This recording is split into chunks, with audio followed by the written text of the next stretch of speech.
We are live on Wednesday, like we are every Wednesday.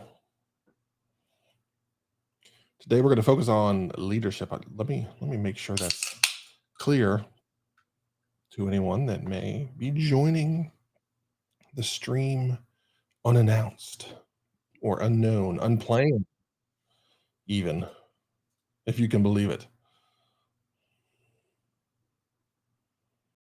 Let's see. Here we go. Uh,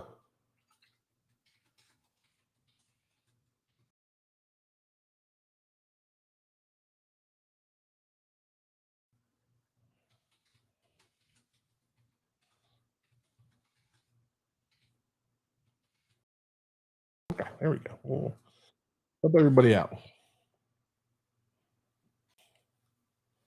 Uh, yes, Stephen, as always, whatever we need to do to facilitate you is good because we're here for you and you're the most consistent person here on the stream. So you get to kind of call the shots. I've got to control the lights behind me. They're a little crazy today. They're a bit overzealous, but such is life. Okay. So let's pretend you're joining for the first time. You're like, what's this crazy dude doing here? On whatever platform you're watching on, you should be able to add comments. That comment will show up here on the right side of the screen, and we will answer questions or comments that you may have, all with the intent of helping you have a better tomorrow. It's that simple. And what's the cost? Zero. What? It's so the problem is with the Monster, it's my favorite flavor. Um, so I have to force myself to only drink one. So it's less about the monsterishness of it and more about I just really like the flavor. And hey, it's zero sugar because that makes everything better, minus all of the other things that are already in there. Yeah. Okay. So let's get going here. I said I'd start with some thoughts on leadership. I had a webinar yesterday helping people level up their agile leadership chops, and it went pretty well. One of the things that I got asked was what are the characteristics, right? I was explaining things to do, how to attack that challenge, and someone asked about the characteristics, and I felt like I did an okay job. I don't think I nailed it. I didn't have that crystallized in my brain yet. Oh, good question, Mr. Kellogg. It was put on by another company, Soft Ed. I've been doing some webinars with them just to help out. It gets me exposure to potential new customers as well. So I guess I need to do a better job of sharing that across my social media posts if you didn't know about that. So that's on me, Mr. Kellogg. So one of the things that I leadership has been to the front of the mind for me because that's an area where I believe our industry really fails. And one of the things I talked about is it's this very sad cycle of poor leadership. And new leaders only have a handful of references in their history. Jeez, what the maybe I shouldn't drink Monster while I'm doing this. In their history, so that's what they pull from. That's how they start, and then that cycle continues. So it just becomes this self fulfilling prophecy of subpar leadership across the board. And my goal now is to flip that and have really good leadership be the norm. But we have to slow down. I was saying, yes, Steve, I was trying to say past roles, and then I changed my mind to history at the last minute. So we ended up with history. Uh, so that's what I'm trying to do is I'm trying to flip that and make technical leadership great across the board. And that requires we start with the foundation, We educate folks, they put their own spin on it, that just starts to gain legs or snowball or whatever you want to say, that it actually grows and eventually we outnumber the subpar leaders that are out there. So I've been doing a lot of thinking and trying to crystallize things in my brain, and all of the actions you need to do as a leader are perfectly fine. Stephen, that is 100% the issue is people end up in roles and there's no guidance. I know that's how it was for me. So I want to fix that trend. But the characteristics of what is required to be a great leader was one of those things that, like I said, I didn't have the best answer yesterday, which kind of frustrated me. So it's been rolling around in my brain, forcing me to come up with a better answer. And one of the things that I really should have mentioned was the requirement of courage to be a great leader. And courage will be required in multiple directions. You will be required to trust your team or teams, potentially soothe. Jeez, hold on, we're gonna fix this. We're gonna drink some more. Okay, you will be required to trust your teams probably sooner than you would prefer. But to create trust, the first thing you have to do is extend trust. You're going to put yourself out there. You're going to work with the team. You're going to try and give them everything they have to be successful. I equate it a lot to being a coach in a high level sports team. The coach does all of the work during the week with, here's the game plan, here's what we're going to do, we're going to practice these things, this is a new thing we're going to add, so let's make sure we understand it. That's all great. And then when game day comes, there's really very little that you can do. Your success is determined by the work you and your team put in prior to that. And can they execute when the bright lights are on and the TV cameras are there and all those things that create pressure for folks? The same thing is true for you. You are going to work to generate this culture, and there's going to be a moment where you have to step back and allow members of your team to go and be the face. And how are they going to do? Are they going to nail it? Are they going to do okay? Are they going to trip and fall? Either way, that's a thing you're going to have to do. You're going to have to let the kids out of the house and let them like wander around the neighborhood a little bit, you know, and hope you've taught them appropriately. So there's courage in doing that. There's also courage in, if you're leading, you're not doing the same thing over and over again. So you have the courage to not allow yourself to be complacent, even when things are going well. You have to look at what's next. What can we do? It doesn't mean you're like constantly changing, constantly doing 180s on direction, but you're tweaking and you have the courage to make something great because you'll get it to good and things will be fine. Then complacency will set in and things will fall back a little bit. So you have to have the courage to continuously push your team, continuously challenge them to be better, and also continuously give them bigger challenges. We go back to the courage of trusting. That's another extension of it. Of like, okay, I've had my hands on every project up until now, but it's time for me to let go and let them own it 100%. Scary.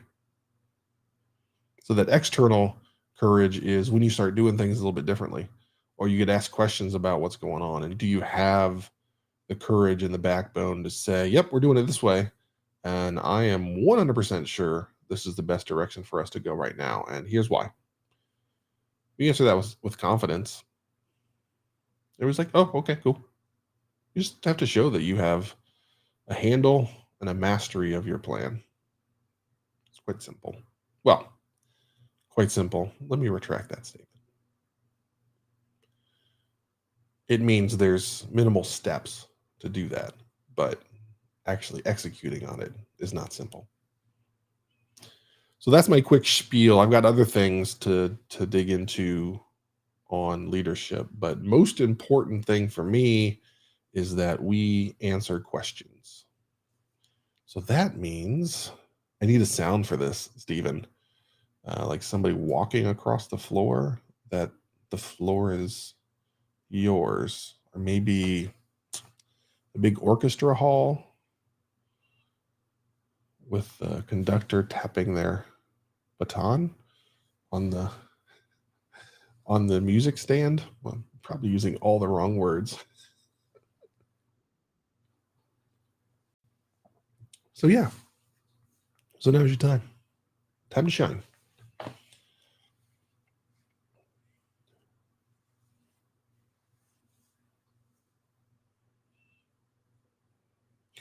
Stephen, one of the things, and this doesn't count for the challenge. One of the things that ooh, I will get there.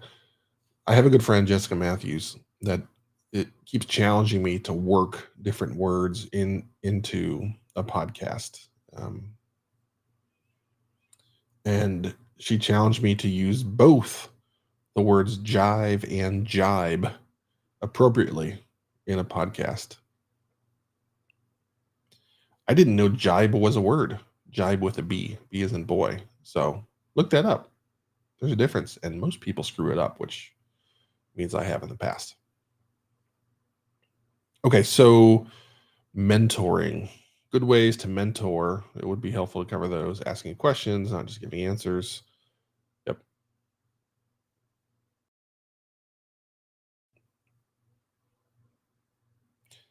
That's something I'm working on with a current customer. That last piece about effective meetings, and there's some basics that often don't get put in place, and simple things like an agenda. This is what we're going to cover. One of the real sneaky values about having an agenda defined ahead of time is that allows people to opt out of the meeting. That allows them to look at the meeting and say, "Oh, okay, I'm glad you guys are talking about that, but you don't need me, so I'm gonna keep going on whatever I'm doing. That day. You guys knock it out." And I know that that agenda is on your internal wiki page or whatever tool that you're using, Confluence or whatever. And I know that you guys are going to put good notes in there about the direction you went to. So if I get interested a little bit later, then I can go back. That's one of those things like people say they'll do, and yeah, we're doing that now, and then it lasts for days, maybe a week. And to me, it does end with effectively two tables. The first table is a list of agenda items that you want to discuss, who plans to lead that discussion, about how long they think it will take, and then a section for notes about that discussion. The reason why putting it in a table is important is it just gets easier to read if you end up having four or five topics you want to cover, and then how's that just handled in text? So just put it in the table, nice and simple.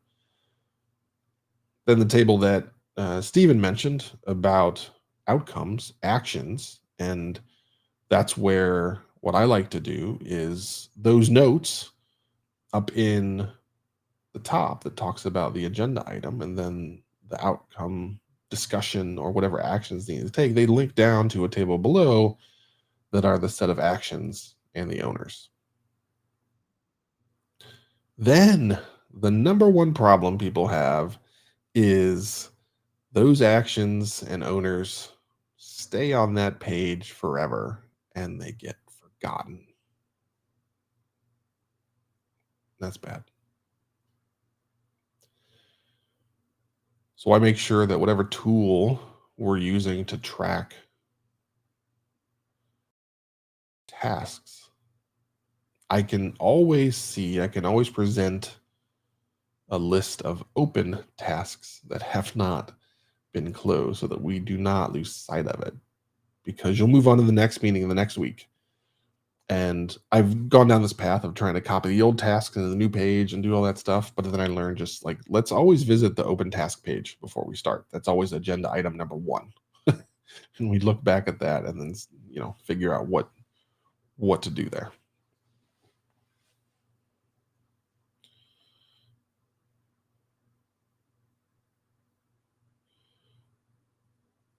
Man, Steven, dropping in color theory and all kinds of stuff.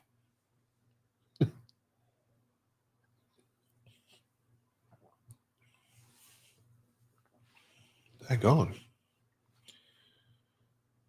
Well, so if you have questions about effective meetings, Mr. Kellogg is your guy. he has a lot more broad plans than I do. And that's why we do this here. People, because of people like Steven, you're not taking advantage of it. Why are you not here? This man just laid out paragraphs of help, and you're not here. Why? I don't know. Did it cost any money? No. It's free. What are you doing? What's wrong with you people? Show up. Wednesdays, noon Eastern, every week.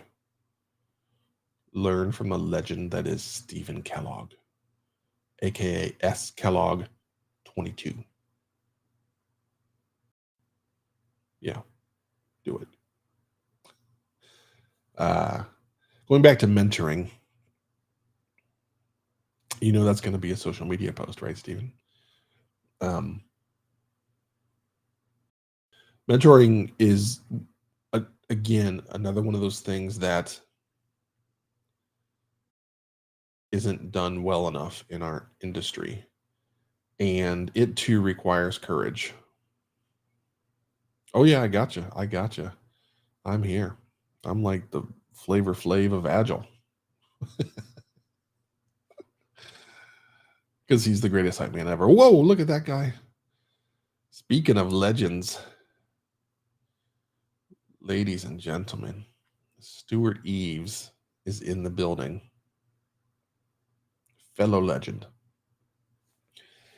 And it's good timing to talk about mentoring and the courage that it takes as a leader to challenge one of your highest performers with the fact that they can be even better, and that there's things that they're not good at yet. There's times when the rock star is the rock star, and the rock star hears all the good things, and deservedly so, because they're good. But again, it goes back to, just because you're a great developer or the best coder, it doesn't mean you're going to become the greatest leader. And assuming that's where the person wants to go. So that's like step one of mentoring, is understanding where the person wants to go. What do they want to do? Are they happy writing code forever and just like, leave me alone? I love this. I don't want to be a leader. I don't want to do that. This is not, I don't want to do that. I don't want to take on that responsibility. But for those that do, there's hard work in helping folks understand what leadership looks like. And it's not a fault of that person. It's a fault of the industry, like we talked about, where there unfortunately are too few examples of what even just decent looks like. So you have to have the courage to have those discussions with the people that you think might really fit in roles like that. Oh, Steven, I've screwed that up so bad. People that I thought would be good leaders, and they probably would be good leaders, but they didn't want to. I kept trying to force this one person into a role, and thank goodness they finally said to me, like, Josh, would you stop? Please stop. I don't want this additional responsibility. I'm happy doing what I want to do. And you know what? I'll be happy doing this for the next 20 years. Just like, let me do that. And that was an eye opener for me. So now make sure you ask. The other thing, a reason why that's so important is if people don't feel like they're heading in the direction they would like their career to go at your company as a member of your team, they're likely at the door. Yes, career paths are not linear. For shizzle. I just said that live on the internet. I'm so embarrassed.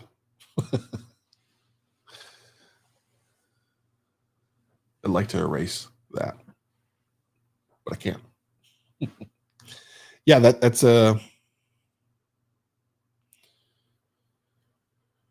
one of the challenges that I had, and thankfully I got like shocked out of the problem is that I was so blind to the fact that people didn't want to grow in the way that I wanted to grow, and people didn't aspire to have a career path like the career path that I wanted. I thought because I hired people that fit in our mold and were good, strong team members and willingness to have the difficult discussions with your peers about what the right answer is or isn't, and just would work their tails off that, oh, well, okay, cool. So they want to go this path. And I screwed up a lot of things along the way operating like that. So I definitely had to learn that everybody's path to here is different and everybody's path of where they want to go is different. So there really is a lot of effort in helping that person find the path that they want to be on.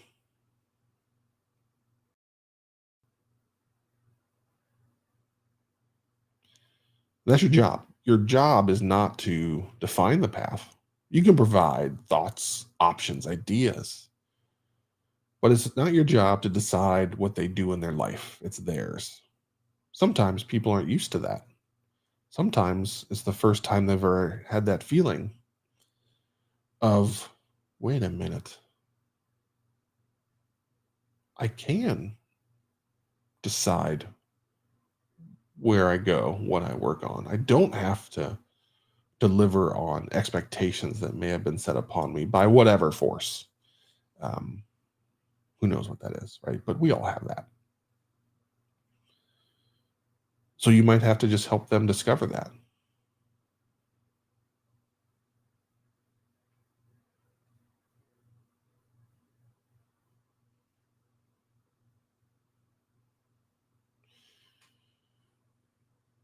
Yeah. So Stu's point about rewarding people, but maybe the way they want to be rewarded isn't available now. And I've certainly been through that issue where I knew a person wanted a role. I thought they'd be great in the role, but we just didn't have it. We didn't have whatever. What I've tried to do to make that problem go away is acquire more and more responsibility so that when a situation like that arises, I have the capability to figure it out. There have been multiple times in my career where I should have fought to hire two people for one role because two candidates came in and they were really, really good. And everybody liked both of them. They were a hell yes. Like, hey, how soon can we have that person be working on our team? Because it's going to be awesome. And I hadn't evolved enough yet to be able to navigate, like, hey, we got two people that are rock stars and we need to hire them, and be able to navigate that in the world of finance and corporate blah blah blah. But I say that's a thing that happened within the last like 3 years, maybe, where I got to that point where I would go and fight that fight. But it required, bumps and bruises along the way, and um, remorse about not doing that earlier in my career, and then at least giving it a college try to figure it out. But there are some structures, companies, whatever it might be, where there's zero capability to budge on that stuff. And then the fear is, which is I think where Stu is going, you're going to likely lose that person. And you can't blame them. You know where they want to go. You want to help them get there. But, you look back there and the box of opportunities and the box is empty. We're fresh out. So things you can do in that instance, and people will only deal with this for a little while, is let them operate in that role. Just do it. Just say, okay, cool, this is you. But at some point, you have to deliver on the title, the compensation, things like that, because otherwise you're just kind of stealing from that person. But you're also giving them the opportunity to practice that skill. So it can get you by for a little bit, but don't count on it to be the silver bullet. It might give you a little bit of time to go figure out how to create the opportunity that's there. But that's a very short shelf life. Don't expect, because they're good and they want to go do a thing. But at least try.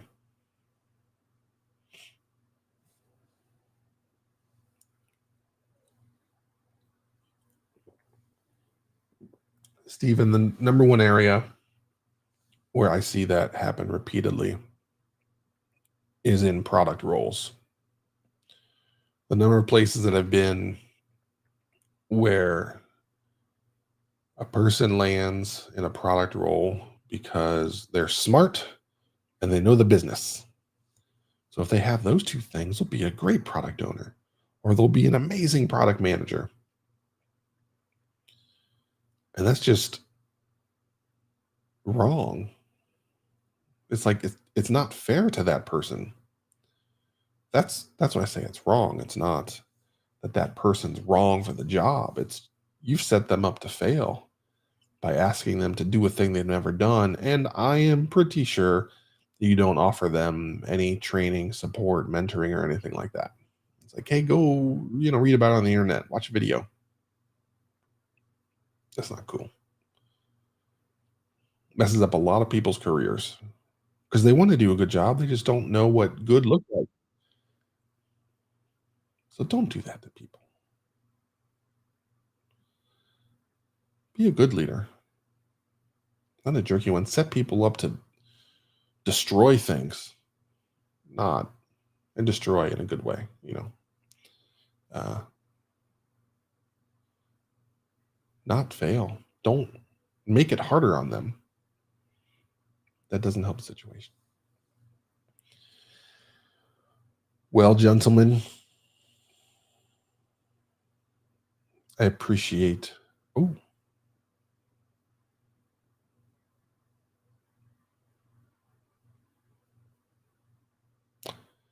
amen, Stu. That's why you're a legend, a walking, living, breathing legend. I believe the term we used at the dude was commercial mindedness. That we aspired that every one of our engineers had a commercially minded approach, that they understood how the work worked its way through the system, landed in a user's phone, PC, whatever it is, and how that makes a difference for them. And the difference is so big, so important to them that they're willing to hand over thousands of dollars for us to solve that problem for us. It does make a huge difference when you connect A and Z and allow the smart people then in your organization to understand that. And that will help them make life so much better.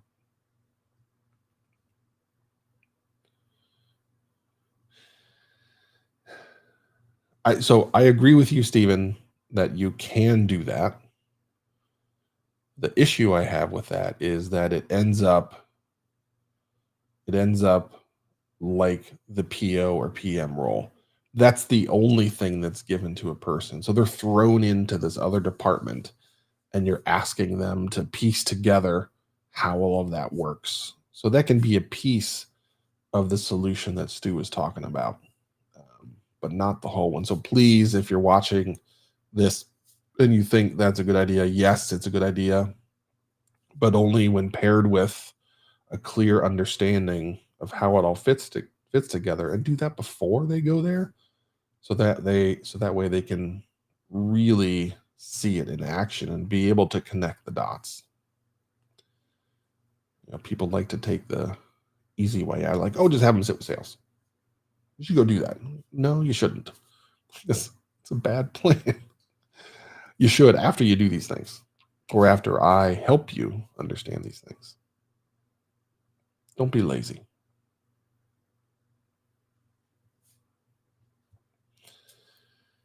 Okay. As always, with the two of you, a good discussion. Hope all is well on all of the fronts for both of you. And I'm going to figure out how to get more people here. I did it before. Do it again. It's just apparently my old tricks don't work anymore. But I'm going to make that happen. We're going to get these viewers up in the 50s. Questions will come flying in so fast we won't know what to do. We'll have to spin off different channels for people to answer. So, all right, gentlemen. I am only saying gentlemen because those are the only people that are here in the chat. If you are a gentlewoman, oh, I like that. Oh, advertisements, rack bar 99. Okay. 1 second. 90 seconds. 100 seconds. See, I'm that guy you can't trust with words like that. Give me a sec. Well, what does that mean? 1 second. So yeah. So you're suggesting I should not end the stream? Rack bar.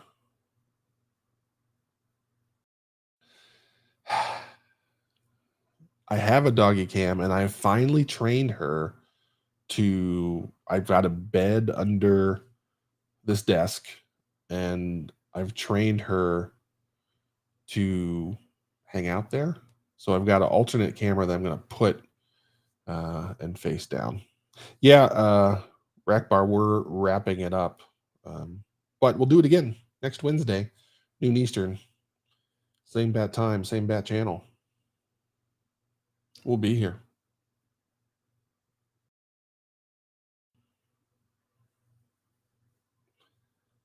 All right.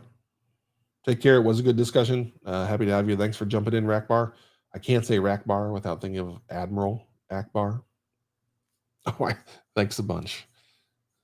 Yeah, Admiral Akbar was awesome. With more sounds. Okay. Challenges. All right. Well, hey, this is the thing I said last time. We got to make changes. So we're making changes. I'm excited. Thanks all for helping me drive this forward. And I will see you next week. Take care.